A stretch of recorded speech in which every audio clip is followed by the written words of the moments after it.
Hey everybody, it is Tuesday, not Monday. We swap days, so if you're catching us on Phoenix FM, it's kind of a week late, but that's how we're going to do it. This is the Wrestling Rewind, and we had to swap days because obviously life restarted.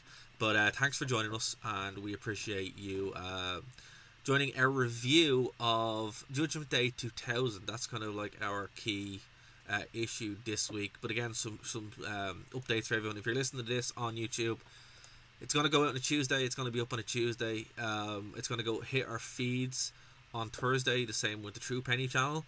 And if you're listening to True Penny channel, literally nothing has changed for you. But if you're listening on Phoenix FM, you're going to kind of get the show a week later. So my advice would be, check us out live on YouTube. Nerd to Know Media is where you can find us. We're also on Twitch, Nerd Ducks or Nerd to Know Media. So no excuse for catching us live, for missing us live, shall we say. But we will try to update you if there's any change. Go over to Facebook, and the Wrestling Rewind is where you can find us on Facebook. We need to change the Twitter at some point, Dave, but we haven't got around to that. But we will. I know we do. Some people have been sending in suggestions. Some of them have been really great, but keep in mind, guys, they have to be under 15 characters. Yeah. That's why some of the great ones that we've got we haven't been able to use yet. But and the ones that aren't taken as well. That's also half a problem. Yeah. You should have seen Darren and I going through all the options, all the different spellings that we could use. A massive fight broke out over whether or not an underscore is acceptable for usage on Twitter handles. Well, Mr. Linux over here wants to use one every day and every chance he gets. Well, we might have to, because that might be the only way to do it. But we will let you guys know. The best way to go over is check out on nerdtoknowmedia.com. All the links are there. They're all active and up to date. So that's probably the best way to keep in touch with us at the moment. Some change if you're listening to us on the network, because stuff has reopened. There's less shows than normal, but not a lack of content. There's tons of content there. But we're not going anywhere. We're still a weekly show, so don't worry about it. Okay, Dave, and we changed stuff up this week. We actually have a show plan. Oh my gosh, we have a show plan. Excuse the motorcycle going by. Maybe that's foreshadowing for some Judgment Day later that you're hearing outside my window. I thought you set that up. I thought that was like planned. No. But hey guys, it's a great day for wrestling. Welcome back to the only show hosted by fans that don't hate the product. And a big reason of that is because we watched the product when it was fantastic. Which again, you're starting to convert me. You are. You're starting to convert me, man. I'm telling you, man. Like, it's so good. Like, this was like the peak of wrestling, and every time you watch it, just everything about the show, with the exception of some of oh my god, oh yikes moments, and there was one on this show. I was watching it just before we went live, and I'm like, I can't believe he said that. Oh, wow, I wonder if it's the same line. Okay, it probably is. Okay, yeah. But we have some kind of news to get to before we get into the actual like meat and potato of this. Oh, no. I know this is the segment where I read out news to Dave and he reacts. So look, we have not one, but two pay-per-views this weekend. Okay. Right. So we have actually really funny. I want everybody who's listening to go over to Google and type in Impact Wrestling, and the four things that pop up. So here's what people have asked. All right. Is Impact still on TV? Is Impact Wrestling still on TV? What has happened to Impact Wrestling? What day is Impact Wrestling? And is Impact Wrestling on UK TV? And I just thought that's great. It's like, are these like, nobody knows what happened to this product, and the answer to all those is it's on Twitch. Randomly on a Thursday, it just comes on. Randomly. Yeah. So if you follow them on Twitch, stuff just happens, and I'm like, oh, there we go. So yeah, I was so super curious what the answer to those questions were going to be. That's the answer. I didn't know myself. That's the answer. It's like, yeah, it's all on Twitch, and they have an app, and that's pretty much how they run their show now. I mean, good for them. Bravo, TNA, Impact, whatever you are. Bravo. I don't see the point. I'm like, lads, what is the point here? You're like, okay, right, so on June the 2nd episode of Impact, it was announced that Slammiversary would take place the 18th. Where no venue was confirmed, it's expected that the event will take place at Skyway Studios in Nashville, Tennessee, where all Impact tapings have been recorded since Rebellion due to COVID, due to the pandemic, which we can't name. Yeah, so what I love about this is, Dave, right? Literally everything has gone wrong. Mm-hmm. so far outside of the pandemic. Um, they don't have a world champion because their world champion just left, and then they fired someone else as well. Right. Right. So it's like, As you do. yeah. So what's it? Originally, Tessa Blanchard was supposed to defend the Impact World Championship, but she's just gone. And they also released the termination of Dave Christ and Joey Ryan, for what's been going on there. On the June 30th edition of Impact, it was announced that Austin, Edwards, Trey, and the Mystery opponent would each face each other for the vacant championship at Slammiversary. I mean, that's great. Yeah, so we still don't know who the mystery opponent is. I still don't even know who this mystery company is that we're covering for some reason. Well, if not their biggest show, it's their second biggest show of the year. But here's what's confusing, right? You're gonna love this, right? So they have an Impact World Championship, right? But they also have a TNA World Heavyweight Championship. And none of them have any affiliation with NWA anymore. I mean, that went out of existence. I'm just learning this. So on the same card, right? There's this vacant Impact World Championship, but then there's also an old school rules match, which I don't know what that is, for the TNA World Heavyweight Championship, where Moose is defending against. Guess who he's defending against? Oh, Moose. I mean, he's got to be. No, I'm not gonna say what. He's got to be defending it against. I can't even. Matt Hardy. I have no idea. Close. Tommy Dreamer. Oh my gosh. Tommy Dreamer. Tommy Dreamer. What? Your boy. Yeah. But he is. What's he not? What's he doing over there? He just shows up sometimes and has matches. I'll never understand Tommy Dreamer, to save my life. I love him. I think he's phenomenal. I'd love to have him come on the show sometime because I enjoy House of Hardcore. Yeah, I'd love to have Tommy Dreamer on the show. It'd be really fun. I know he was offered an office job at WWE. Why are you still doing this to yourself, man? You have your company. It's very successful. I mean, I know right now, I don't know, but hey, you know what? What do the Buddhists say? To judge another is to drink a cup of poison and expect someone else to die. I'm paraphrasing briefly. So hey. So all the best to you, buddy. So I've been reading this. I've been researching here, right? Going through this Wikipedia article, which is insanity. Whoever wrote this is like, more power to you, buddy. But at night 2 of Rebellion, Moose interrupted Michael Elgin while wearing the old TNA World Heavyweight Championship, and then he proclaimed himself to be TNA World Heavyweight Champion. So finally, they're doing what I've been doing for the past 10 years, calling it TNA. I was right. Just keep going. Just like I'll be right when Sting walks out and faces the Undertaker. Oh my goodness gracious! Ye of little faith. I'm just saying. No, I have a lot of faith. I have faith in Taker's words. Unbelievable. You know what this reminds me of? What? And I know this is a wrestling show, guys. I will only talk about it for 2 minutes. But UFC held their first Fight Island show this weekend, which is what I watched this weekend. Man, this reminds me of The Rock giving the BMF belt to one guy, and then he challenged for a title at the show. And it's like, one title is legitimate, one title is really just honorary. What's really happening here? I don't know. Okay, hold on. It gets better, right? Okay, I'm listening. So, pulling it for... Okay. He defended it against Hernandez, Suicide Twice, and Crazy Steve. After their match with Steve, Tommy Dreamer came down to check on the injured challenger, but Moose kicked Dreamer in the side of the head and pummeled him with strikes. Once Dreamer recovered from the assault, he cut a promo on Moose saying that he was the natural God-given talent of a professional athlete but lacks the passion and drive for his profession. He went on to cry for a while. No, he didn't. He went on to say that he created a title for himself because he couldn't win any, despite Moose winning the now defunct Impact Grand Championship 2 times.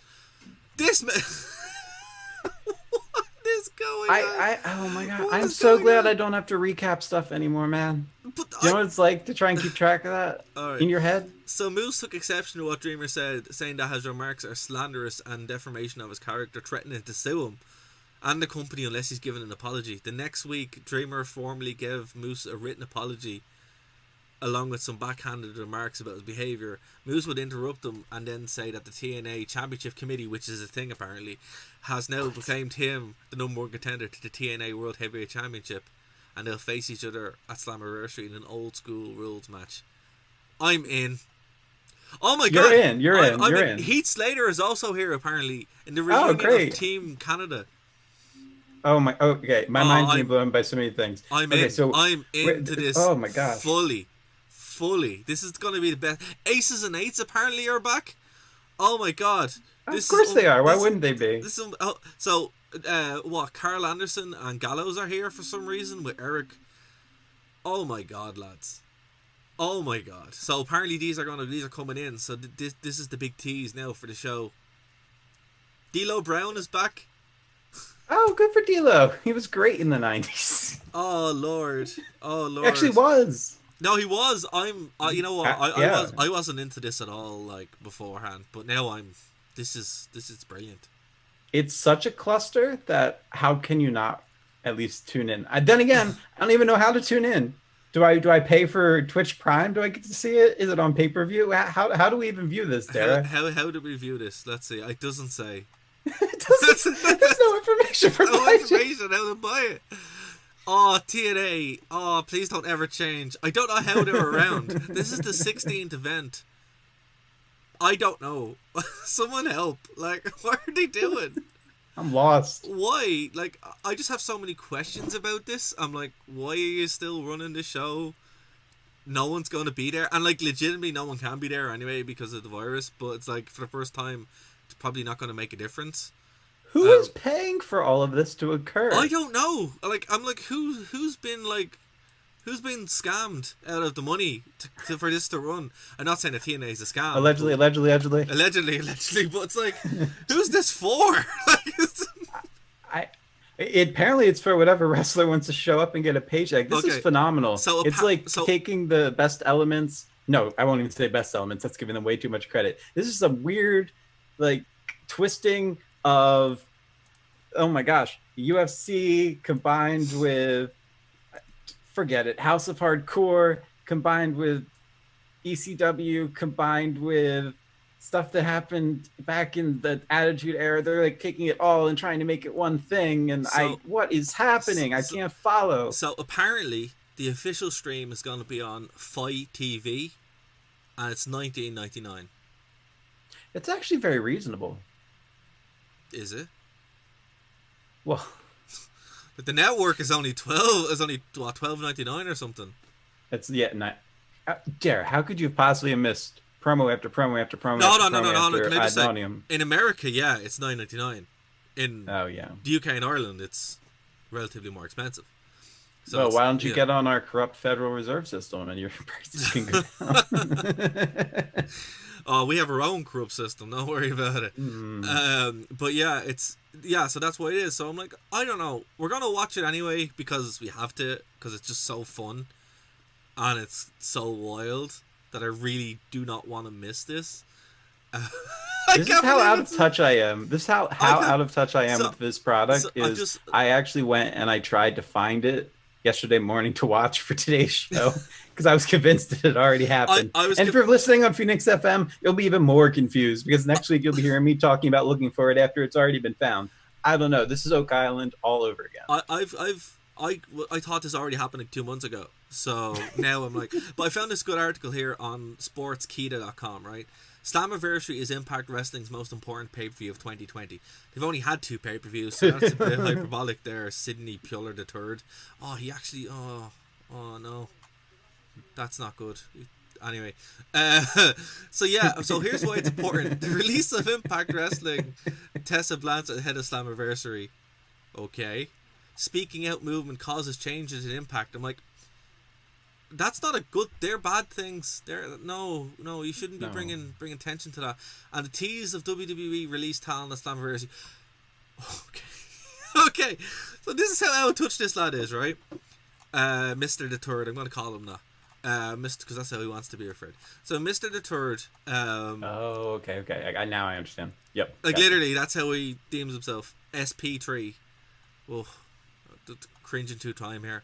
How do you have a name in one company, get to keep that name when you go to another company, go back to the company that you had that name in, but lose the rights to your name? No, this is the contributor. This is the lad who wrote it.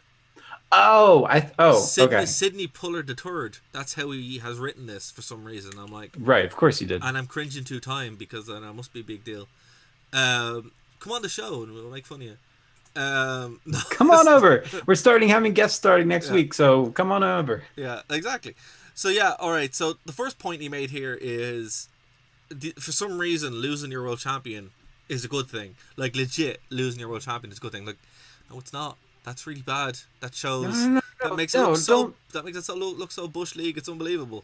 No, it's great. I think it's the best thing that could ever happen to a company. Oh, of course, losing your biggest star. Yeah, it makes all sense. Lose your biggest star. It works out great every single time. The next point, speaking out. Yeah, let's draw attention to one of the biggest scandals. Okay, and say it's a good thing. It's like, I understand what you're saying is that I was going to make changes. It's like, listen, those changes are needed, but you probably shouldn't lean into this because it's going to turn bad.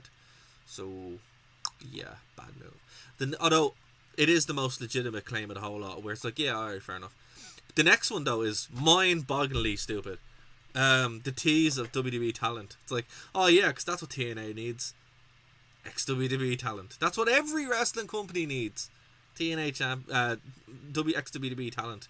Getting the big stars.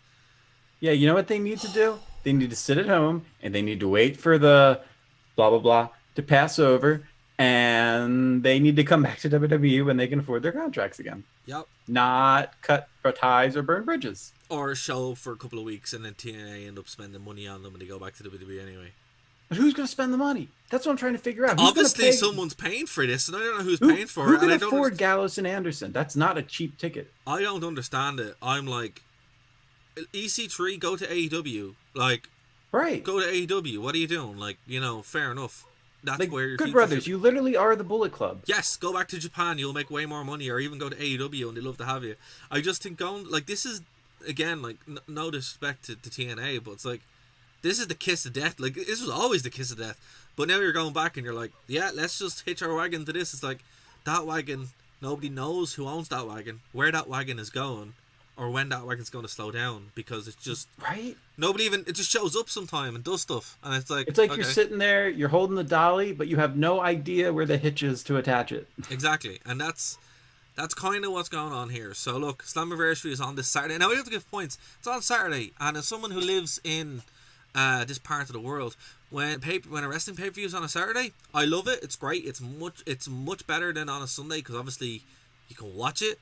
It's on at 1 a.m, which is what it is, but you can watch it comfortably and not be in bits, because work isn't the next day most of the time.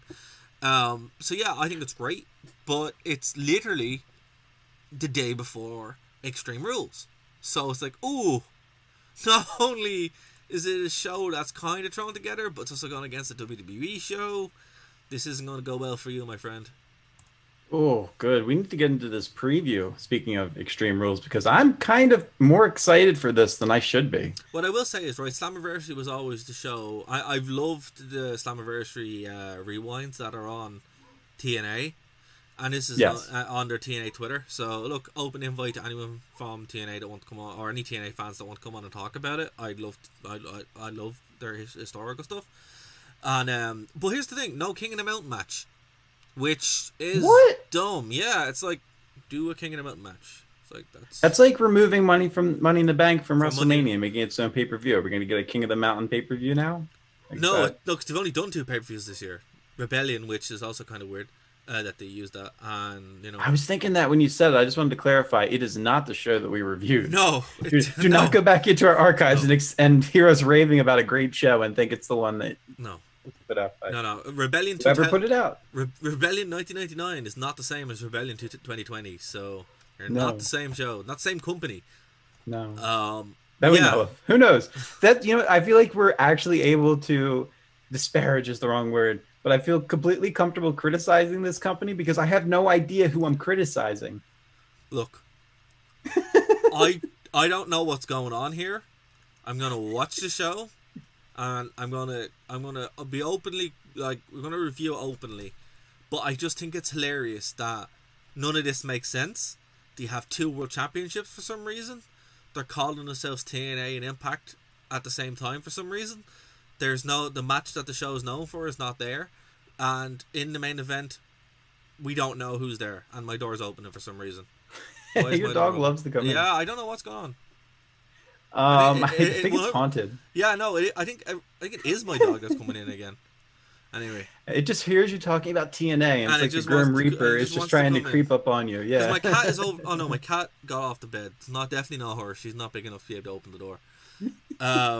Yeah. So I tell you what. Let's move over. It's not creeping me out at all. Maybe you should start using a virtual background, mate. I wish I could. I can't because of all this crap. But the good news is we're building a studio at the moment, so I actually will have a proper virtual background.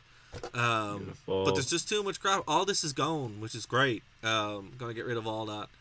Finally. Yeah, one day once the blah blah blah is over. Yeah, we'll just be able to clear it all out. But it's just like, yeah, it's just all there. The worst part I was gonna say, well, we need to actually do one of these, together. There's things some ancestral stuff I want to visit anyway, so we could. Well, I don't know, man. Like, my plan is to go back over to the States once this clears, so hopefully we'll be able to do it. It was cool. Like, that was one great thing about Adam. When Adam was over here with his family, we actually got to do an in real life show, and we didn't record it. We didn't do video at that time, so at least now we did. I'm gonna just turn off my camera while I fix that door. So just give me 1 second because it's very, very annoying. Great. I'm super glad you gave me info on what I should ramble about while you're gone. If you guys are listening, make sure you follow us on our Facebook pages. You can find us under Turner Media. Obviously, you can search for the Wrestling Rewind. Right now, our Twitter handle is WBI. Wow, I should know that, right? WBI. Thank you for chiming in, Mr. In the Dark over there. I want to do a cheap little plug here on our YouTube channel. We were on the Game Corner this past week. Check that out. Really fun show. Really fun show. Use the Brave browser. Are you back? Can I stop shilling? Oh yeah, no, I'm back. I'm back. Don't worry about it. Cool. You don't have to. You can stop shilling. Like, yeah, it's some really good shows that came up as well. But look, next week we will get into this TNA show because oh my god, it's so funny. And I'm gonna keep calling it TNA, and why not? I have excuse now. They're calling it TNA, so okay, right. Let's switch gears here and talk about. Okay. Here's another stupid thing, right? And this is why we like to go back because it's not offensive to your brain. Wow. So okay, this show is called The Horror Show at Extreme Rules. I love it. What are they doing? Like, it's just so dumb. You know what though? We said this about the greatest match ever, and it turned out to be pretty darn good. Yeah, I don't know why they went with the big tagline. It's like, what are you doing? It's so stupid. But what's cool about it is it's at 7 Eastern, which is cool. I like the way now the shows start at 7 rather than at 8. I do as well. And it's just a much more natural fit because it's 12 o'clock for us, so I can actually watch the whole show. Even into the full in its entirety without being wrecked. The Money in the Bank was hilarious when it was only like 2 hours, and you're like, "Oh, it's over." You realize the entire show is just a promo for the Undertaker documentary? Yeah, it's the most brilliant thing they've ever done. It's crazy, but yeah, okay. So this was originally supposed to take place in San Jose, California, but obviously it's not. It's in the Performance Center in Orlando, and oh boy. Oh boy, indeed. Yeah, so... Hey, when's Fyter Fest? That already happened. Oh, did it? That's how it happened last week. What? Yeah, that's how the FTW belt came back. If you guys ever wondered why we cover past wrestling shows... And this is why, because the current product is such a you-know-what show. But, we can't keep track of what's going on. It's just a mess. It's just a mess. And look, to be fair, when you look at stuff like this, outside of stuff that we find kind of funny, we don't really enjoy covering. But both of these shows, and we're just like, this is ridiculous. And look, the Asuka Sasha Banks match would be great. The Bayley Nikki Cross match would be great. Drew McIntyre versus Dolph Ziggler should be fine. By the way, I still think Drew McIntyre with Dolph Ziggler doesn't really make too much sense, but it is what it is. I know exactly why it is, though. Oh yeah, it's they got to protect Lashley until there's a live crowd. It's not time for him to get the belt yet. No, it's not. Drew needs the live reaction. then they give it to But you know Lashley. what They got to feed somebody to him. You know what they should have done? They should have Yeah, actually. I know a lot of things they should have They done. should have used Heath Slater. Heath Slater was on the show a couple of weeks ago, and could have really good promo. They should have hired him back even for a short-term contract to do a program with Drew McIntyre. Wait, they had him on, even though they fired him, they brought him back for a promo? Yeah, they brought him back on Raw. Well, I skipped that segment, apparently. Yeah, you know, it happened like 2 weeks ago. But yeah, it was really good. And they should have just kept them in, and it would have made more sense. I would have been more excited to see that. But, okay. I'm not going to lie. This is literally how I watch wrestling nowadays. Is AJ Styles on? No. Okay, I'm going to skip forward. Daniel Bryan? Okay, I'm going to skip till he's on. Oh, they're in the same match? Fantastic. Let's have to watch. Where's Ricochet? Somewhere? I'll watch him get squashed. By the way, there actually is a good documentary. Not documentary. There's a great collection on the WWE Network you should check out.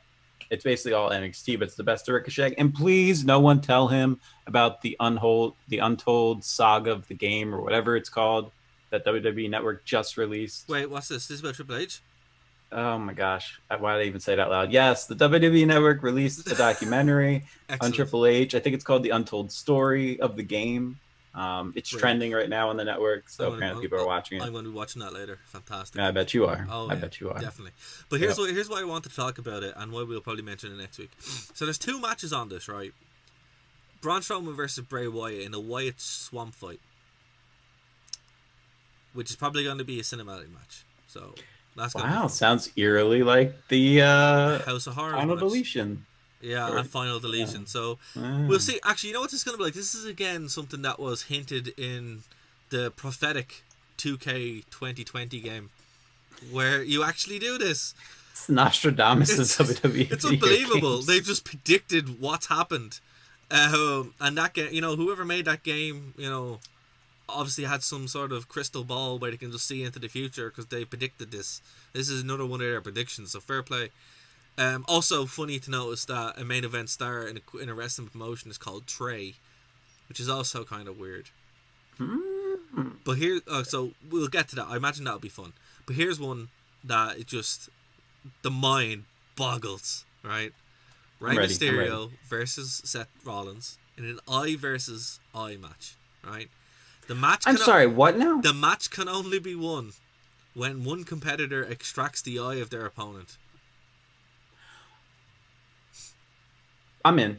I don't know how that's gonna work. I can think of a couple. Well, okay, I'm not gonna give away any magic secrets, but I can think of a couple ways it could be done. But I'm in. No, you sold me. You sold me on the show right there. Yeah, I know. Like, I'm interested to see it, but I'm like, hair versus hair versus mask. No. Okay, bear with me. Right. Eye versus eye. The match is really about the fact that Seth Rollins is the Monday Night Messiah, and the eye is that he needs to lose his ego and come back down and be ingratiated into the rest of the WWE universe. So the eye is not a physical eye. It is instead a metaphorical phrase for his consciousness. That's not how they've sold it. They've sold it as taking the eye. I tried really hard. So basically, right, so this has all got to do with Dominic being attacked. Rollins attempted to pierce Dominic's eye but was unsuccessful. What? Then Mysterio then challenged Rollins to a match. Okay, this is the problem. I'm spending so much time watching late 90s WWF nowadays that I'm having trouble keeping up with the weeklies. So I don't even know if what you're telling me is true or not. Like, is this fake news? Yeah, no, like, it's I don't true. know. This is true. This is actually what they're building up. It's on Wikipedia. I know Wikipedia is always true, but this is how the canon is being written. Well, this is how you know Wikipedia is always true. I'm cited as a source multiple times. Fair. But it's true story. Google me on Wikipedia. Definitely. But yeah, so that's what's happening.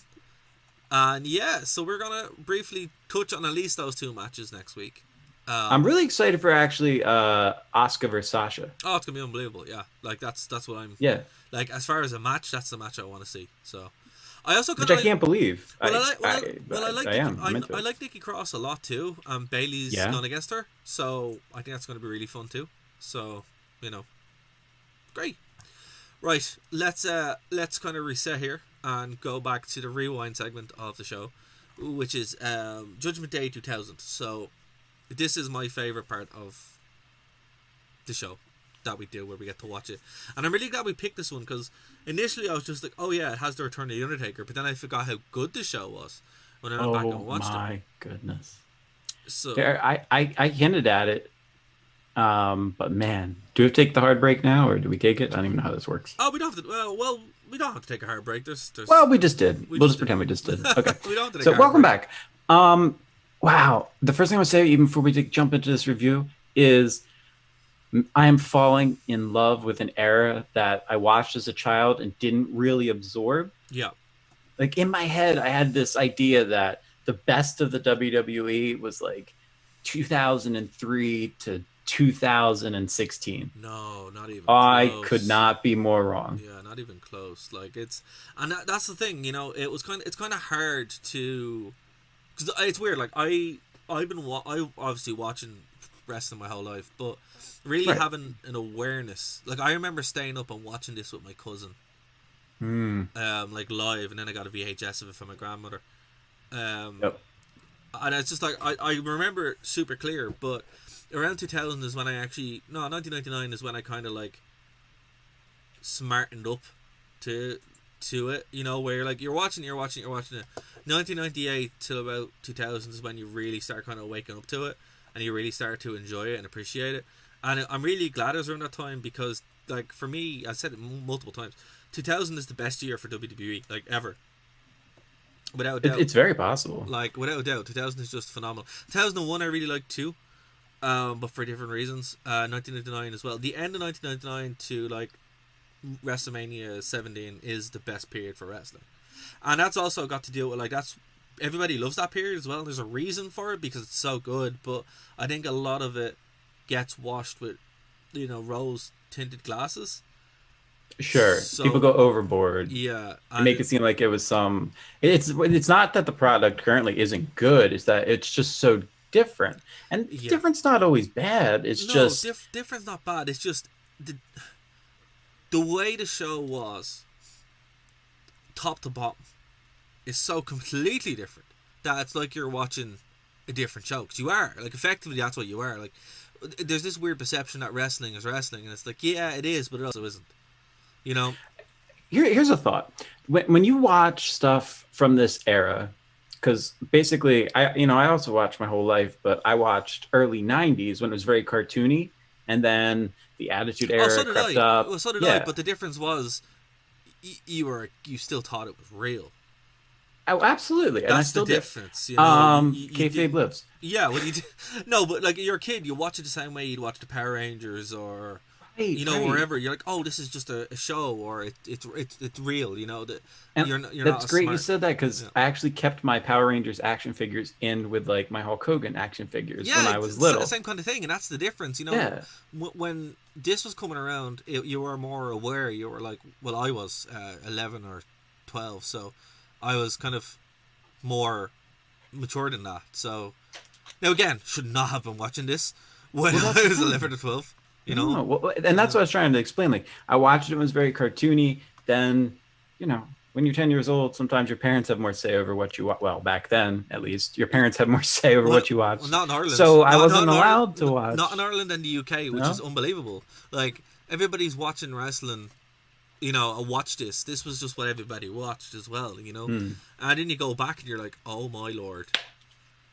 This is unbelievable. So that's kind of one thing that, you know, we'd always kind of joke about, but it's also true. And having the ability to go back and watch these shows now, you're like, oh, this really makes sense. You know, it kind of puts the good in with the bad, but also the context of the era. Like, when you're, and we're going to be fair and not just go, hey, it's lame because there's no crowd, because that's a cheap shot. Even if there was a crowd, it's so sanitized now that. And look, even still, the matches are better. Like, all the matches aren't great. There is actually 2 fantastic matches on this show. But the actual current product has classic in-ring matches every week. Actually, so I think there were 3 or 4 really great matches on this show. But I was going to ask you, do you feel like, because we've talked before about how now it seems like it's more about the fans putting themselves over. Like, this is awesome, has to break out before a match even begins. It feels like wrestling 1999, 2000, 2001 was just more grassroots, more organic, to use political terms. Yeah, well, it felt more kind of like it. It It wasn't felt some. more like you were going to attend an event, not be the event. Yeah, but the event was aware that you were there, Mm-hmm. and that's the difference. Like the crowd, like for example, even with the signs, you watch, Oh, they're so good. but no, but they exist. That's what I mean. Right, There's no right, signs when you go to WWE shows, and well, again, you know what I mean. We're not right, right, talking right, about right. now. We're talking about in modern WWE. Like it's not a thing. You know, any Well, and they show. were so You know, creative. yeah. But again, what happened over the past couple of years? WWE issued a mandate to take signs off people, Mm-hmm. and it's like you're kind of killing a massive element of the show, which was a big part of it. Monster 93 chimed in there. The signs are a staple of it, all right. Yeah, they were. You know, Oh they yeah. were one of those they were one of those things that you could go back to. Now again, some of the signs, oh my god, like unbelievable. Like, and I'll Are you keep. the game one? Are you thinking about the game one? I'm not thinking about anyone specifically on this show, but if Well, you, I am. what one are you thinking of? Go on. I'm not going to say it, but Okay. I will type it to you. And if you saw this one, you can acknowledge it. Was it the game is an F word? Oh yeah, yeah, yeah, yeah. Okay, yeah, it is similar on that. Yeah, uh, yeah. To be fair, stuff like that was thrown. Slurs were thrown around a lot, so I kind of Yes. understand why they don't do signs anymore. But you know, they're still on the network, which is unbelievable too. And they stopped blurring the They're still, WWF logo. which is I brilliant. I'm love. so glad they actually just paid the World Wildlife Fund money. Because yeah, it just will take away so much from the show. But look again, like a lot of this stuff is the context of its time. Slurs were a thing as such. So when you see them in signs, you're like, oh wow, but then you're like, oh yeah, it was 20 years ago. You know, so you're like, I suppose Yeah. it was just part of the culture, I suppose. Um, yeah, so fun times, I suppose. I never understood the point of blurring. It was always so confusing to see. The reason why Monster Mutt was because they didn't want to pay them money.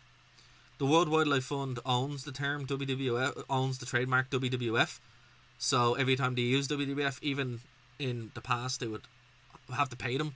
And eventually WWE were just like, look, we'll just pay the money for it. And that's Yeah. what they've been doing ever since. It's the same reason why when you check out some of wrestlers or events that had licensed music, it's sometimes not always there, which happens in this show It does, with The yes. Undertaker. The Undertaker's came back with Kid Rock. It's not I on there was like, anymore. what? I was so excited for that moment when he Yeah. rides out. And I was like, Yeah. where's the Kid Rock? If you It's listen, funny during. if you listen very, very, very intently, you can hear the Saboteur riff in the background. But Okay. it is kind of ruined because it's like, oh, it takes away so much of it, you know. But also, here's one thing that's, and I do want to get V and Vuso on the show because I bring him up every week. Love V and Please. Fuso. Do check out his show. He did a retrospective of the Streak recently, and Oh, it's like 4 hours long. of course it is. Yeah, and yeah, it turns out on the network, WrestleMania 17, The Undertaker comes out to his old Ministry music on the network, and it works apparently. So that's crazy. Well, it does. This doesn't make any sense to me. Kid Rock's in the WWE Hall of Fame. Yeah, I don't know why his music isn't there. But remember, Undertaker went through like 3 different teams for this one. He had American Badass, which, to be fair, is the one I actually liked most. I think it suited the character most. Oh, I don't know. We got to keep rolling, man. Roland was good, but never really fit.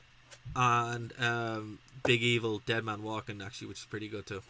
That's pretty good. But yeah, look, so that's why they did it Monster Up, because WWE is cheap, don't want to pay money, but eventually they listen to everybody. Because the worst part about it is I have loads of DVDs from this from what, like 2009, 2010 when they released them on Silvervision, and they're all blurred out, so they're unwatchable. It's just, it's terrible. It's really annoying. But It is cool that they can at least go back and unblur. Like, I know it's not that hard to remove a filter, but sometimes a company will delete the stuff that they had originally, and WWE is at least good at keeping their tape library. And Monster, I want to also expand upon what Dara said. It actually is really a super complicated thing with the WWF because it wasn't in America that it was an issue, and it wasn't even. It was specifically the UK, and not using the term WWF, but selling merchandise that contained WWF in the name. Yeah. And that one small little insignificant country that nobody cares about. I'm kidding. No, but because of the UK, we lost the name. Yeah. And I mean, I basically, think it's better now, I well, guess. the main reason why it won was because the World Wildlife Fund is literally funded by the royal family. Yeah. In England, so it's like you're not going to win that battle. You know, it's just yeah, no, nothing shady about that money either. So that's good. Well, there you go. That's a different show. But yeah, it's just that's why. So yeah, basically because of the UK. And here's the thing: they did have this understanding, like this kind of tenuous understanding, but WWE kind of went a bit too far with it, and that's why they're like, look, we're not going to do this anymore. But you know, it's been 20 years, 18 years. I've adapted to it, but I still do. I'm glad that retroactively we can go back and enjoy WWF for what it was, because seeing a little bit of blurring wasn't bad, but it was everywhere, and they'd also edit out just anytime they mentioned WWF on the audio. Yes. It was incredibly annoying. It just made those shows unwatchable. Like, they just ruined the shows. Yeah, it's a lot of like double speak we had to do when covering it. I'm glad that's gone. It's not good.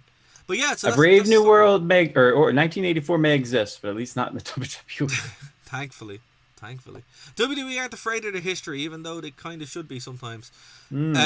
Except for one man who, when I was going through this show, watching it on the network, is Chris Jericho has a submission match. And I'm like, oh, that must mean it's where he should not be named. And sure enough, it was. So anytime you see it on the network, it's just like, it's so weird how they cover it. Like, it's just Chris Jericho has a submission match. And then you see it's Chris Benoit. And I think we'll start there. This was a submission match for the Intercontinental Championship. In hindsight, oh man, the match ends with him choking him out. It's really awkward. But again, it's like artist from the Death of the Author, right? Right. But you know what? I like that. Okay, we're just gonna drop all. We know what happened. Everybody knows. I actually like seeing the crippler applied instead of across the face into an actual choke. That was actually a really cool concept. It looks so much more. And fair play to Jericho. Jericho sells it like an absolute champion. Oh, yeah. It looks so brutal. Like, just the brutality of that hold is at its apex here. And like, they both come off great. Chris Jericho is cool in this because he doesn't lose. He's choked out. Right. So he doesn't tap. I love the whole story of it. It wasn't a super long match, 14 minutes, but this was second longest match on the card, though. Yeah, well, it built up to their SummerSlam match, which would be later on in the year, which was even better again, 2 L3 Falls match. But yeah, like, this was the start of the feud. Really good. It turns out to be like probably my favorite series in WWE between any two guys. Eventually ends up with the ladder match in Royal Rumble 2001, which is my favorite ladder match of all time. And Jericho's just the best. I love Chris Jericho. My gosh. Just the best. And I mean, and this is not a knock on him now, because Jericho's still the best. He's still the best. He is. I mean, Father Time takes no prisoners, but holy cow, the way he could pop off that springboard drop kick to the apron. Oh, that was glorious in 2000. So good. It's so good. He's like, and this is before he gets to run as the main eventer. But, you know, as we talked about, when the Radicals came in, they changed kind of the face of WWE, and the work got so much better and so much more technical. Because, again, you know, we talked about Rebellion 1999. The undercard wasn't this good. The undercard got a massive shot in the arm in 2000, and this is kind of what we've seen. Second longest match in the card, probably the second best match of the card, and if you haven't seen it, go out your way to see it. It's so good. Another kind of Radicals match, triple threat match with for the WWE European Championship, which is my favorite WWE Championship next to the Hardcore belt. I love the European belt. Actually, I wonder why. Well, look, if I was ever going to buy if I was one of those people that would buy a replica belt, I'd only ever buy a European title because I just love it. I think it's great. Wait a minute. Just 2 weeks ago, or 3 weeks ago, you told me, no, the only replica belt that I would ever buy is the WWF Hardcore title Same belt. rule. I buy either one or the other. Oh, okay. Yeah, okay. One or the other. But I like that. You don't buy the Hardcore belt. You find the Hardcore belt. You can't buy it. Gerald Briscoe's out there somewhere. Exactly. You just pin him and get it. Like, that's what you do, you know? By the way, one thing I do is say I love Gerald Briscoe's little skits during this where they're all chasing them. Yeah, it's so fun. You know, one of the things I liked is that the skits that they had, it wasn't just different skits throughout the night. They all had one theme. Yeah, Like and it was a story that was being told in the background of what was going on, not just and hype. and it would tie And in directly to a match in the card because Jerry Briscoe comes out and gets involved in the tables match for some reason. for some reason. And he gets put through a belt while wearing the hardcore belt, which is hilarious. I do got to say though, before we pass, because we were talking about Eddie Guerrero versus Malenko and Perry Saturn. Holy cow! Oh man, Eddie Guerrero was so fast back then too. but I love like, that this is before Eddie got injured, yes, and also before he got fired for drugs. right. So you do kind of like it's great to see these guys mix it up because like obviously Benoit went off and kind of was the star of the group, Yeah. from the get go, but it's rare you got to see Eddie in there with Malenko and Saturn and just having an absolute barn burner. Now it was an 8-minute match, but It was good. they It was made fast. those eight. Yeah, they made those 8 minutes really last. And here's the thing: it ties up with the. It's actually longer than the Falls Count Anywhere match, which I completely forgot about. I thought that was much longer, but super good match. A really nice way to kind of heat up the crowd before a spot fest.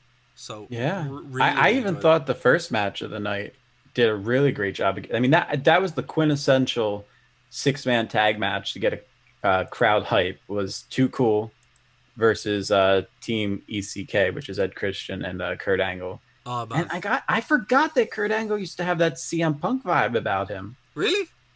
Yeah, that whole like I'm better than you, like I'm for abstinence and I'm gonna teach your teenage daughters how to be raised correctly and all this. I was like, Oh oh yeah, my gosh. that was all. That was his gimmick. You know, he was Yeah, all straight yeah. laced and boot and stuff like that. But what's great about it is, Edge and Christian were so easy to hate at this point Oh that yeah. hitching Kurt Angle up to it was just so good. You know, A little cultural appropriation never hurt somebody. well, here's when once someone joined in. If Yeah, you're a heel. yes, but unlike CM Punk, he did try to invade my cinema screen. Now, here's the thing: Yeah, you did. Kurt Angle is in some movies, but he's in The Warrior, and he's phenomenal in The Warrior. True. So, True. you know, Punk is. I haven't actually seen CM Punk's movie. I kind of don't. I kind of want to, but don't because I hear it's nothing but terrible.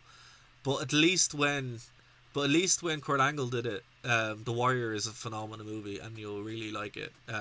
He plays a Wow. Russian MMA fighter. So, Oh yeah? yeah. Yeah, so I got to check out. Have That's you my not list. seen The Warrior? I haven't seen well. The Have Warrior, dude. The No, I Warrior. just watched Bloodsport the other day. I haven't seen The Warrior yet. Oh, I'm no. trying to go through my MMA Okay, movie so collection. quickly, so The Warrior is about your man from Star Wars, Edgar, whatever.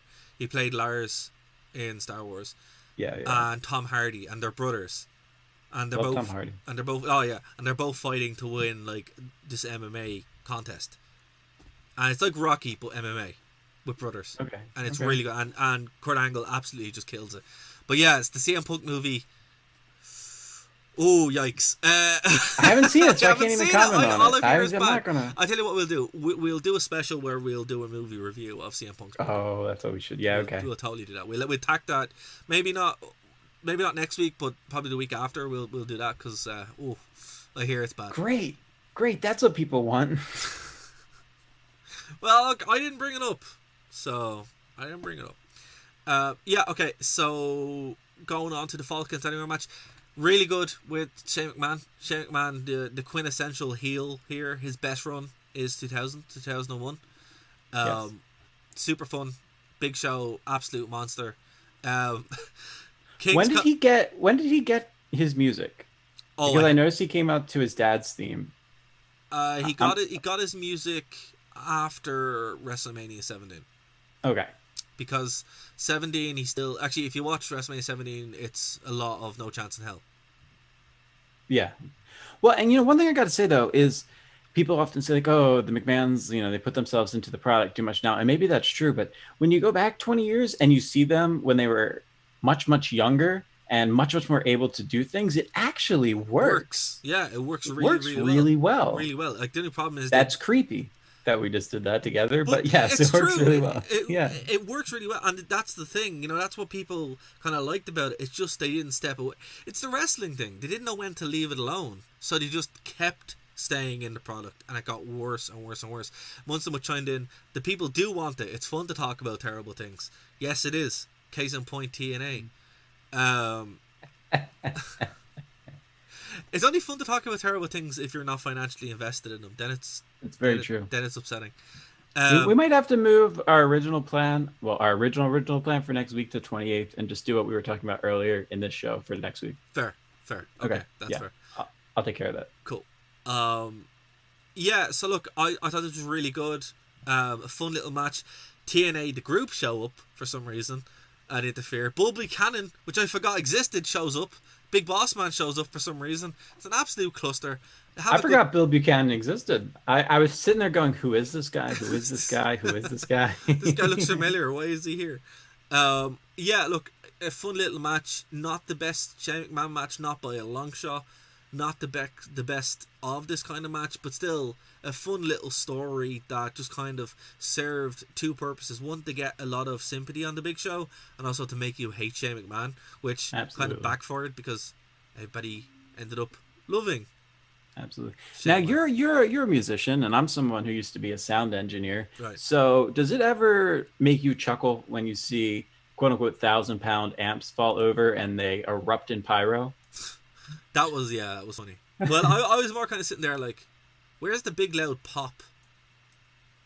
You know, right? The big loud pop that you hear that would deafen every single person. The cord disconnects. Yeah. I was just like, if you're going to do it, at least do that. So, but they didn't. The only thing that disappointed me is I saw Shane start to, climb, and I was like, okay, here we go, and then he didn't jump. Yeah, this is before he does the big jump. Yeah. Again, SummerSlam is when he does the big jump. Okay. Well, speaking of big things, yeah. I have to take a knock at Test here because that's my water bottle that keeps popping. I apologize, guys. I take a little bit of a knock at Test here because Big Show goes out of his way when he tears the girder off the steel frame to show how heavy it is and that it's so difficult for him to lift up. And then TNA runs out and Test picks it up like it's nothing and starts chucking it around in the air. And I'm like, dude, you got to sell it. Like, if the Big Show has trouble lifting it, you should have trouble lifting it. No consistency. No consistency. So that's my knock on the match. You ruined my suspension of disbelief. How dare you? I have to say, but where my suspension of disbelief wasn't ruined was the Degeneration X Dudley Boys tag team tables match. I forgot this was a table match. I forgot this happened. I love Dudley table matches. They're so fun. I love Tori. Tori played her role extremely well in this. Yes.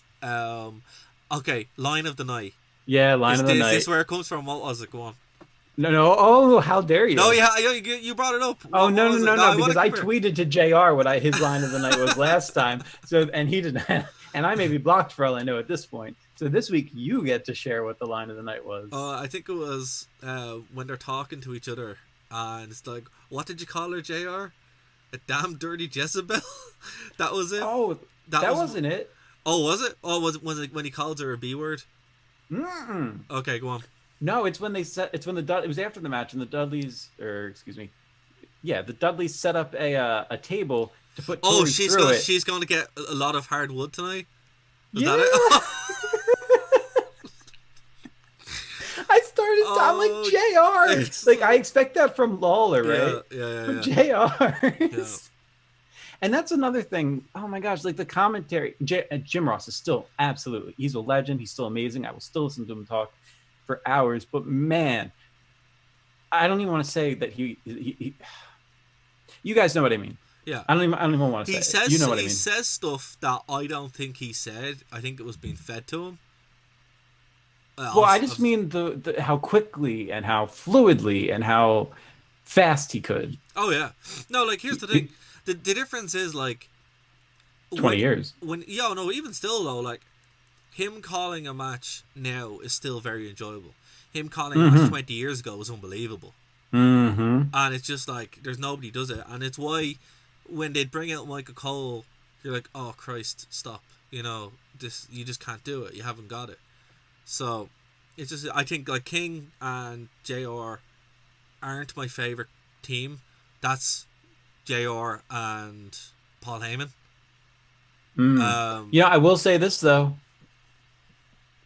Corey Graves. Well, I like actually Corey Graves, but I mean, Tom Phillips makes me really appreciate Michael Cole. So That's fair. The best thing about AEW is the commentary team as well, with Shivani, so Excalibur, and Ross as well. But look, yeah. Sorry, go just to finish things off here, and we might have to go into some overtime. Actually, screw it, we'll go into some overtime. Guys, if you're listening on Phoenix FM, we are going to go into some overtime because we have to. I thought we could get out of start talking about trips. And again, if you are listening to Phoenix FM, go over to Nerd to Know Media. What are you doing? Go over to Nerd to Know Media where you get everything first. And yeah, you get to interact with the live chat. We're live every single Tuesday at 6 p.m. and of course the show goes out at 8 p.m. Thanks to the True Penny channel for hosting us as well. And we'll be back after this short break. And we're back. Shortest break in history, if you're watching the stream. Okay, let's get on to the main event. That was our shortest break. Oh man. Yeah. Okay, so no, what the commentary is unbelievable. The reason why the breaks are so small is because I haven't gotten around to doing the ads yet. As soon as the ads get done, we'll do proper ads. But because we're streaming and restreaming, not just Twitch, there's no point. So we're just gonna keep going. What are we gonna do? Exactly. Okay. So let's get to the main event. Yeah, where to start in this match. So again, well, actually, hold on. Before we get into it, throughout the whole night, there was these promos of these like three little girls being spooky through the whole night. Very Shining-esque. The whole night. Very Shining-esque. And in hindsight, you're like, who else could it be? There's no one else it could be. But The Undertaker had been missing since late 1999 with injury. He missed WrestleMania, missed everything. So, you know, it just was what it was. But again, Judgment Day is his pay-per-view. Well, actually, it's like Hell in a Cell. He has loads of pay-per-views, but Judgment Day was historically his pay-per-view. Yes. And yeah, so that's what we had going into it. We had these promos, these packages before we're going in. So what do you make of the match yourself? It was an Iron Man match, Shawn Michaels, special guest referee, WWF Championship, Triple H, with Shane McMahon, Stephanie McMahon, and Mr. McMahon in this corner, which was weird, versus The Rock. This was actually, honestly, it's my first time seeing it. Really? I've never seen this match before. Wow. And I'm going to say something I got to correct myself about last week. Actually, I have to correct myself about two things last week. I probably should have done this on air. AJ debuted. I made the exact same mistake last week. AJ debuted in 2016, not 2017. This is his fourth year with the company. Oh, wow. Okay. Yeah, we were talking about like it's been only 3, but I had gone back and was watching because we had talked about it. So I went back and I watched the AJ Cena promo when they first meet. And I realized that was May 21st of 2016. So, yeah. You know what's weird? I was thinking about this earlier on today. I'm like, I can recall moments that happened 20 years ago way more clear than recalling stuff that happened 4 or 5 years ago. So that's how invested in the product I am now. And also how more necessarily isn't better, where you have 5 shows a week compared to just having, you know, a couple of shows, one show a week. It's not. Yeah. It's not a good way to be. You know, sorry, we had a bit of a drop there for a moment. We're back. Yeah, it's just weird, man. You know, like I can remember this like it happened yesterday. I can remember clearly every moment, every spot. It's all there, and the match itself is really, really decent. It's a full hour. It's the first Iron Man match I actually liked, because I never liked the Shawn Michaels match. I'm like, whatever. Yeah, and I think that's where my apology another thing I was going to correct myself on is my second correction from last week is I scoffed at the notion of HBK versus Shawn Michaels not being the greatest Iron Man match of all time. And I went back and rewatched it, and I realized that it's only the sharpshooter with Bret Hart's Crimson Mask that really makes that match. Yeah. Otherwise, it's very boring. I mean, it's very boring, and it's not that it didn't have, you know, moves that were great or it wasn't paced well. I mean, for crying out loud, The Rock throws. We always joke about people having 5 moves of doom, like Cena and all that, but I swear that The Rock only knows 3 moves. He knows like punch, rock bottom, and people's elbow. Maybe a spine buster if we're lucky, and a bad sharpshooter. Yeah, right. And a very bad sharpshooter. Yeah. We love you, but you're too big to ever even talk to us, so I'm not worried about insulting you. Yeah, no, here's the thing. Like I'll say, look, The Rock as a person and as an actor, absolutely love.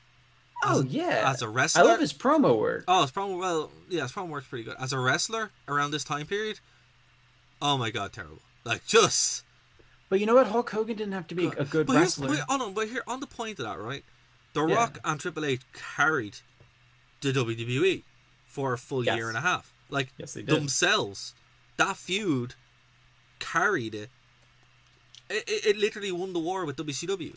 And I'm sorry if you disagree, you're wrong. That's what won. That's what won it because it wasn't Austin. Austin was injured. Yeah. It was Triple H and The Rock.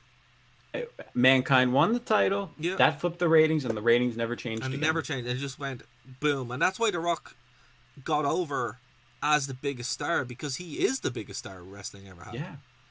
Well, and that's one of the things that I noticed just about the style of wrestling, because I was kind of making fun there about the 5 minutes, whatever. But my point is actually that the way that punches were thrown, the way that moves were done, they just had, It feels I don't know, real. they just sometimes, but it's like they just had some flair to them, if But you will, actually, like some charisma to the way a punch was thrown. Well, this was something that was brought up in that Fuso retrospective, which I will actually link in the description. No, for sure, we really actually will link. Actually, will. Seriously, I'm gonna try reach out to Fuso because his stuff's fantastic. Literally love that guy. He's great. But one of the people who he had on was talking about the Triple H Undertaker match. And he's saying, I'll give anything to go back to that time period. And one of the main reasons is because of how the match actually feels. Like, when they're throwing a punch, you still know it's not real. But your brain doesn't know it's not real because you're so invested in it. It's like, it feels like something you can get invested in. It's the difference between a good movie and a bad movie. That is, it's not bad. It's just, it's shot kind of too clean. Like, have you ever seen The Raid?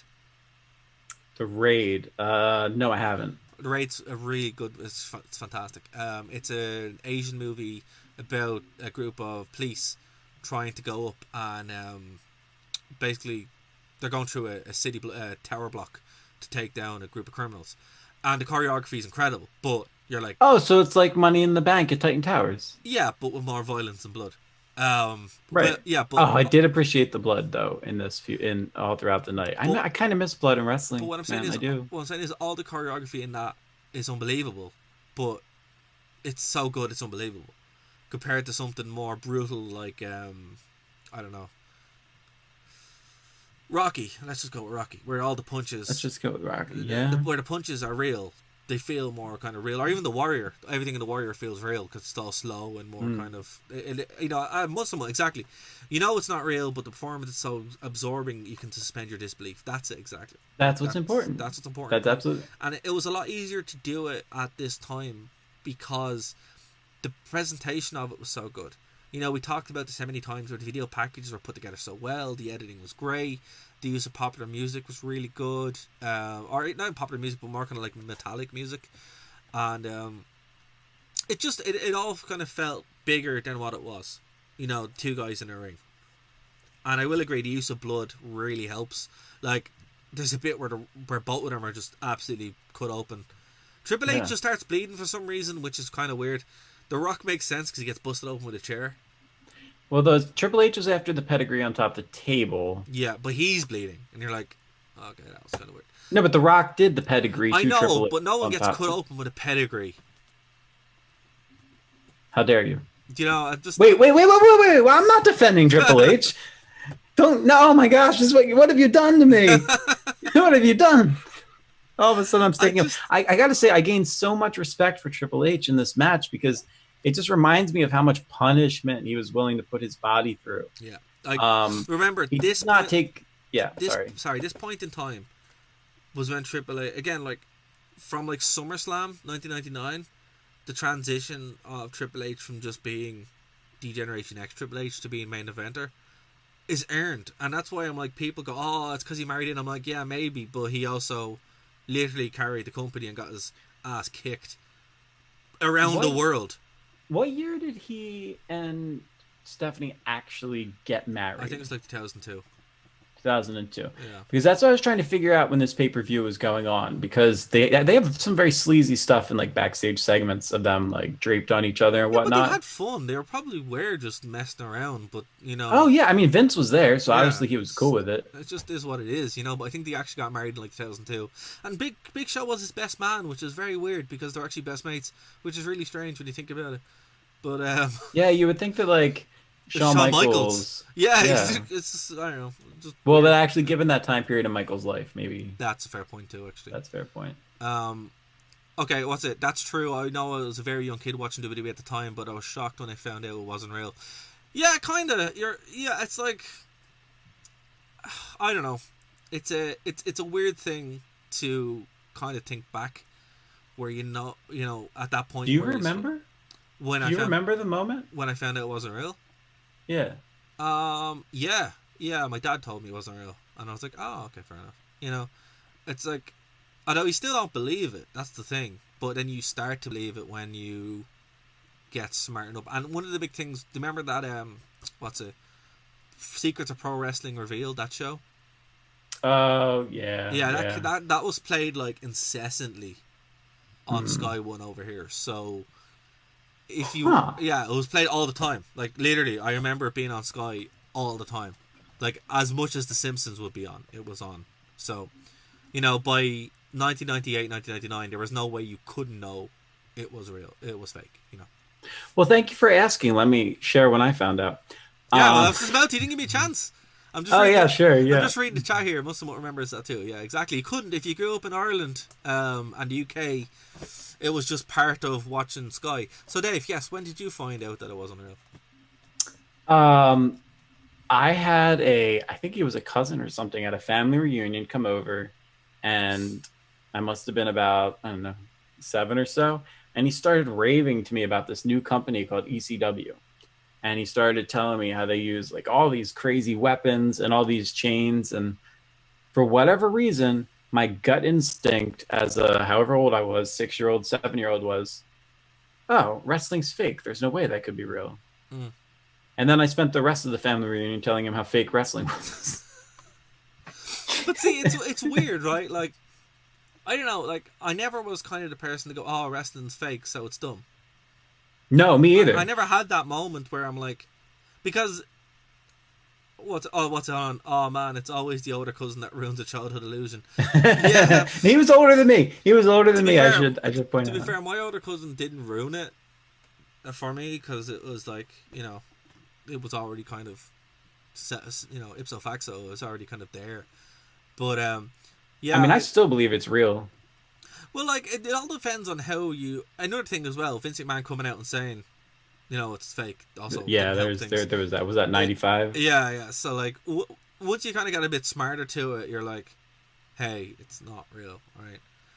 The way I see it, the way I see it, drama, film, and performance art is all technically fake.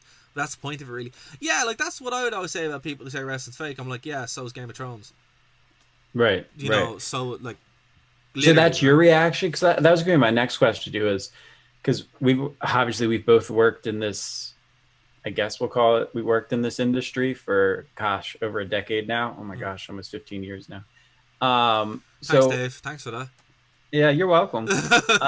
So I'm same age as you, bro. I know. So it comes with a territory that at some point somebody's going to come up to you and say, well, wrestling's not real. So what is your immediate response? And I'll tell you mine after. What's your immediate response when somebody comes up to you and says, wrestling's not real? Why do you spend your time doing that? So are movies. Okay. It's like, that's it. Like, it's or another one. Yeah, I like my sport fake. Which is, it's one of those two. That one. It's one of those two, yeah. All right. I, whenever somebody comes up to me, oh my gosh, if they see me back when they saw me recapping when I was in college watching the shows, somebody comes up to me and says, wrestling's fake, right? My reaction to this day is always, wait, what? It is? I quit. I'm not going to do this anymore. I had no idea. Like, I just lay the sarcasm on as thick as heavily possible. Like, well, you don't think I know? Like, honestly. But one thing I do like about that, Dave, I think like there's this weird kind of swing around It's actually like kind of what happened with Pokemon. Remember when you were in Mm. school? I don't know if you're a Pokemon fan or not when you were a kid, but Oh my are gosh. are you? Were you red or blue? Oh, I was blue. We're not friends anymore. I did finish red though. I just got blue. That was the thing. That was the first thing I got. Okay. Yeah. But Who'd you what start with? This is a totally different show on this I'll tell network, you by the so. way. I started with Charmander. Bulbasaur. Oh really? Yeah. Yeah. See, Bulbasaur is like the mid one. The easy one apparently is Squirtle. Squirtle, and then the Yeah. hard one is Charizard. But you know, Charizard's Yeah. a dragon and he's cool, right? So yeah, No, but I like the allure of Venusaur, and that's what I fair, wanted. So fair, I wanted that solar beam power. Okay, fair. and now that we're out of Kanto, Oh, well, oh no, most of much on in there. Red version for me, and started with Squirtle. Yeah, well, you know, I think everybody has their own kind of hey, preference. okay. But what I will Okay. say is, And if you played yellow, get off our stream. but what I will say is, right, there was this weird thing that happened. I think when you go to high school and middle school, right, you're like you want to kind of be cool or something like that. So like everyone just kind of like suppressed all that stuff. Like, and now it's different, obviously, but everyone kind of suppressed that nerdy stuff. But it still kind of stayed there. And then when you went to college, it just exploded. And I think that's kind of happening now with wrestling, where everyone about our age is like, oh yeah, actually I really like wrestling. Because the amount of people that you talk to now who are our age are like, oh yeah, I was watching this, that, and the other. I'm like, what? You were watching WrestleMania? Why? You know, and it's just Yeah. but you'd see it on mainstream.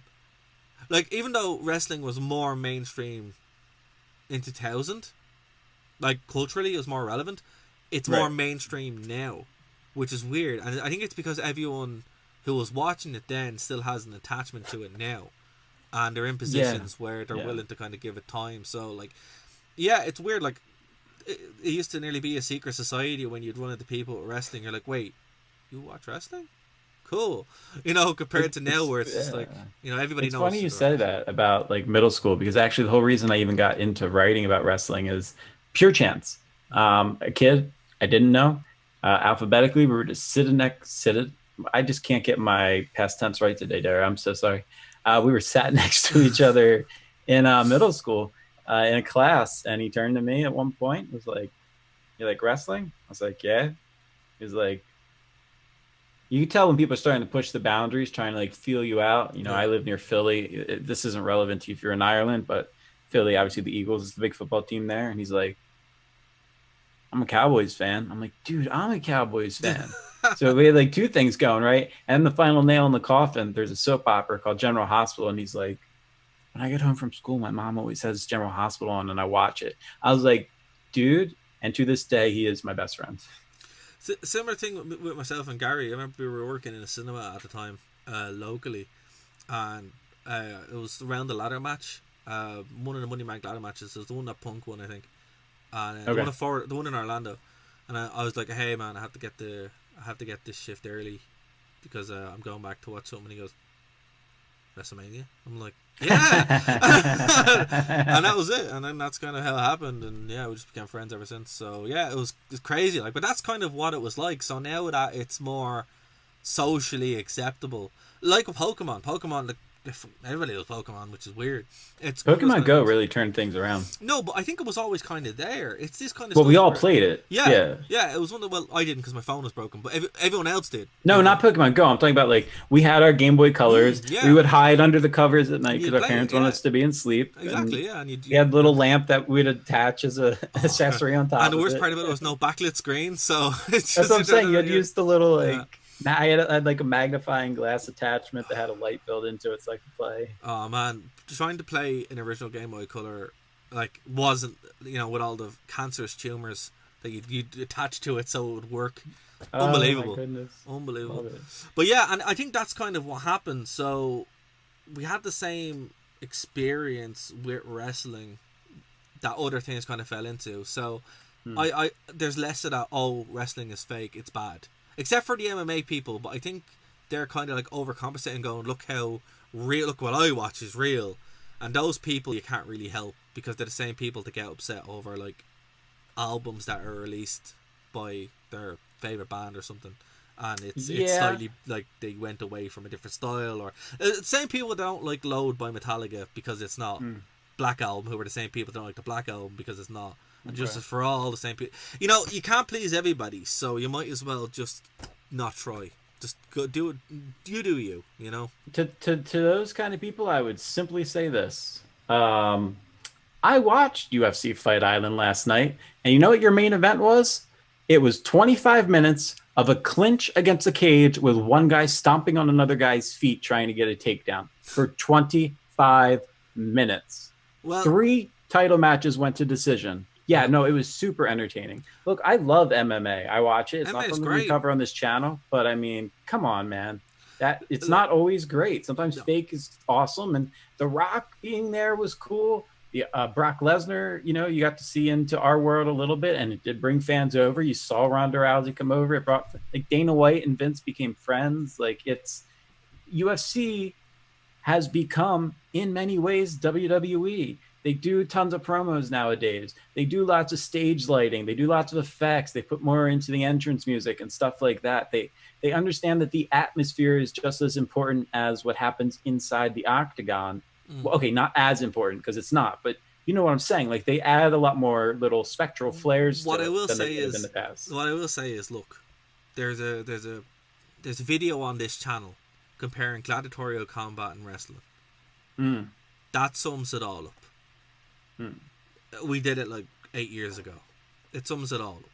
Real eventually becomes fake because fake is manipulative, and you can actually make way more money with a fake sport than you can with a real combat, because you don't get injured, you don't kill people, and you can do it every night. And that's why wrestling became fake, because in the 20s, or even a little bit earlier, the 20s is when it's documented, but maybe 1890, I think. They're like, hey, we can't do this every night because we'll be dead. Why don't we just pretend like we're doing it and we can make way more money? And that's what happened. It was more like lads sitting around and going, look, we can make way more money with this and do it every night, rather than trying to kill each other and being only able to do it once, twice a year. You know, it's just sense. You know, when you think, and anyone who gets upset by that, I'm like, well, you're watching the wrong show, mate. You know, and if you can't balance those two things together and realize that, one, it's not a sport, it's more like a soap opera with punching. Exactly. Then you're fine, you know, and it has a lot of the same crossover. But look, that's how I describe it. It's my soap opera. Yeah, and it is a soap opera. And you made a comment. Sorry, you made a comment about a fake sport, and I got it. How can I not acknowledge this? They made a reference to XFL during commentary. It was very brief. Really? But I was like, oh yeah, that's right. That's when this was happening. Yeah, that's great. They made a comment. I can't remember what the line was, but something like, "Oh, that would be a 5-yard penalty in the XFL." I just chuckled to myself. To be fair, it was killed off this time by a biblical plague. So it's like, you can't really blame it, right? It's Vince tried, you know. He did actually try this time, but look, it was successful. It was making money. Successful. It's just, this is not his fault that it failed this time. It's not his fault. It's the biblical plague. Wait, you can't even joke about that because I know the Black Death is coming back. I know. It actually is. It actually is coming back. We have cases in the U.S. Yeah. Wait, of the Black Death? Yeah, they just found a squirrel carrying it in God. Texas. Yeah. Everybody repent. Oh my God! That's not fake news, I swear. It gets worse. It gets worse. Oh, that's scary. I thought the bear I saw with nunchucks on my Facebook feed this morning was scary, but no, this is worse. Yeah, as in the bubonic plague months. Yeah, it was in Mongolia, and now apparently it's in America. That's really scary. Wow, 2020, everybody, 2020. It's the best year of my life. It's also what is happening. It's unbelievable. I swear, like, you know, we're gonna have to have a show here where everyone's just repenting if it keeps getting worse. I'm sorry. Let me correct myself. I said Texas, and I'm so sorry. You're right. Mongolia. How could I be so wrong? It wasn't Texas. It was Colorado. Okay, that's kind of worse again because it's in the middle of America. Awesome. Well, okay, wrapping up here this 60-minute Iron Man match. We're having a 60-minute Iron Man chat that has yet to relate to this match. To bring it back. Yeah. So look, I thought the match itself, as you know, it was a very hard-hitting feud. These guys have worked together for a year almost solid at this point, so they had it all kind of down. I thought the outside stuff took away from it, but they also didn't want anyone to seem stronger than the other. Triple H still comes off incredibly tough and incredibly strong, but gets over his character of this heel that will do anything to win. He doesn't come off as being a coward. He comes over as someone who's like, I'm going to win no matter what I have to do. And that's what he's put over. And The Rock, the deck is stacked against him, but he still manages to level it out. I think the last 2 minutes are incredible. This match really is a case of 2 minutes, where he is two folds behind, and if it's a tie, it goes Triple H champion advantage, and he manages to actually get it. He gets the pinfall, like Triple H. The Rock gets counted out. The Rock wins by pinfall at their people's elbow, and they're tied. So The Rock gets the count out and gets the pinfall. So they're all tied up, and there's a smudge in the ring where all of them come in. Stephanie McMahon, all of D-Generation X come out, and then there's a bell that rings. And this promo, and to be fair, they should have really hit the lights, but I think the lights being on kind of adds to it now, watching it more and more, because you're like, what is going on? This seems crazy. And the promo plays. Yeah, because you would have known, right? Oh no, you actually you didn't know quite. Even when that motorcycle starts riding out, you're not quite sure. No, because you don't know. Like you don't know. Like the way it's put together nowadays, what they would have done is they would have cut to the screen probably and played the full promo, and then it happened. But because it's all happening at once, it feels more kind of organic. Yeah, it feels more realistic. And then motorcycle comes out. American Badass plays. Well, everyone thinks it's Sad But True by Metallica because it's that riff over and over again. But they come out and it's The Undertaker. And it's The Undertaker looking completely different. Like, remember when he left, he was a satanic cult leader. Yep. And he's come back now as a biker with the ginger hair, kind of like mine, the beard, ginger, and wearing the trench coat and the denim and just kicking ass. I love it. It's great. And choke slamming everybody, but ends up costing The Rock the fall because he choke slams Triple H just as the bells, just literally the way they did it is great. Literally as the 1 hour goes, he choke slams Triple H and Shawn Michaels sees it and rings the bell. Disqualifies him immediately. And that's what happens. Now, super good, really, really well executed. Just the way they did it, it was fantastic. But here's another thing on it, right? You okay over there? Yeah, I'm back. Yeah, I think I dropped a little bit. Okay. But okay. Here's the interesting thing about this whole feud, right? Oh, The Undertaker coming back. This is how The Undertaker was supposed to go to the WCW. At the 11th, that's true. That's what we were talking about last week. As returning as Mean Gene Calloway. Yep. At the 11th, Mean Mark Calloway. At the 11th hour, they said, right, you can change because he didn't want to do the Lord of Darkness thing anymore. So that's why we got this. It seems like this is who The Undertaker wanted to be at this point. So that's kind of the story behind it and what we got. So what were your thoughts overall of this pay-per-view and this whole last segment?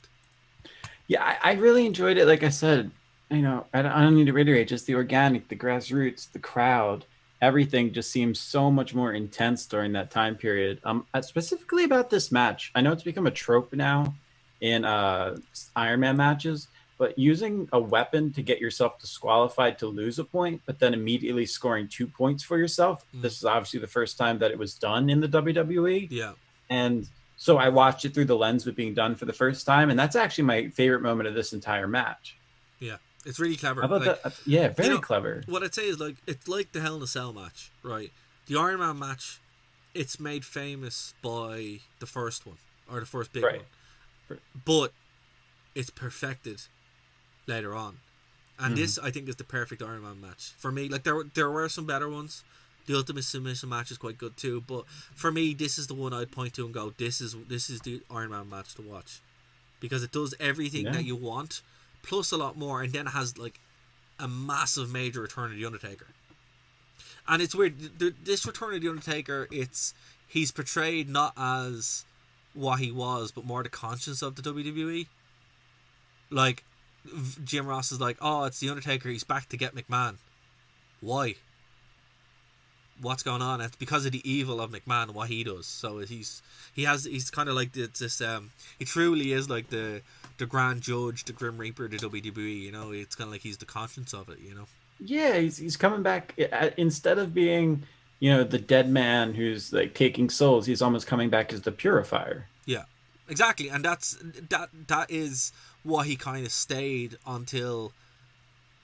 Well, actually, no. Even when he came back as the dead man, he still would be that kind of character for the WWE, where the worst characters would have to go against them or something like that. You know, like with Edge, for example, that was the whole base of that feud, where Edge was such a you know what, that Undertaker would sort him out, and that's kind of what he would say. Funny thing about it is the actual the poster of this is Kane does not appear on the card. Yeah, it absolutely blew my mind. Which is unbelievable. Now, do you think there was a red herring to make people think that the promo was about him that they've been showing? No, but I think this was a case that they had this done so far in advance.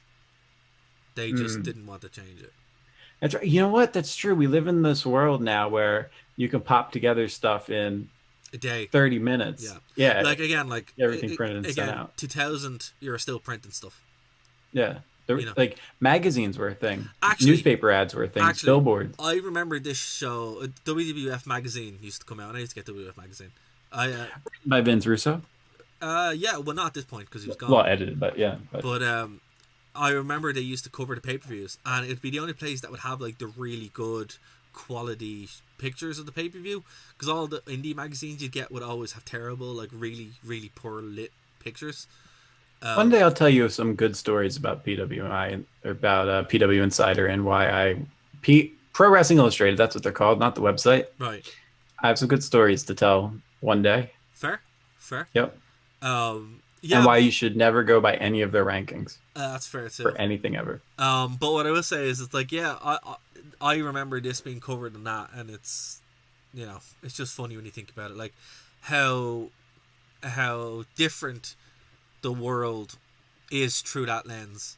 Shall we say? Be honest though. Did you ever call the hotline?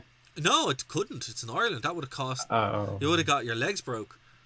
Not only would have been expensive, but it also would have been, add on international charges. No way, man. Never that brave. Never that brave. Once I'm trying to in there, I think I had a couple of WWF magazines too. Yeah, it was very popular over here, I must say. Raw was less so. Raw was always one I'd pick up if I couldn't find WWE magazine. Yeah. Never was really a fan of that. But yeah, that's going to do it for this edition of the show. We went 90 minutes. So, thanks for joining us on the stream. Once more, thank you very much. Mom, I had to call Vince McMahon. Fair. I think my mom would have broke my legs though if I had to try to use that. Just the fear alone of that just went terrifying. But yeah, look, Judgment Day. If you haven't seen it, go on the network. You'll have a great time. It's so much fun. From top to bottom, it's a fun show. There's no weak matches. The weakest match is a tables match. So that says a lot. And it's just a good time. If you haven't seen it a couple of years, go back and watch it. We have a couple of things coming up next week and the week after. A couple of guests coming on. We'll let you know what they are in the comments below. Dave and myself will moderate those. Or if you want to reach out, go over to our Facebook page or Twitter. nerdtoknowmedia@gmail.com is how you can reach us as well for anything you want to add to the show or just in general. And don't forget to like, subscribe, hit that bell, and all that good stuff. It really helps us. Dave, is there anything you want to plug before we get out of here? Yeah, follow me on Instagram at the Dave Stevens. TheDavestepens. No, really, I juggle. Follow me. I want followers. Do it. Do follow him. And again, if there's anything you want to plug, if there's anything you want for us to review, look, if it's on the network, we'll definitely watch it. Yeah, we'll definitely do it. If it's not on the network, we'll try. But let us know, because there's so much there, and it's so much more fun than the current product, which is confusing and scary. And in a time where the bubonic plague might be coming back, I kind of want to live 20 years ago. So that's why we're going back, because it's super fun. Remember, guys, this is the Wrestling Rewind, the only wrestling show brought to you by fans who do not hate wrestling. We'll be back next week here on Nerd to Know Media, the True Penny channel, and of course Phoenix Day 2.5 FM. Bye, guys.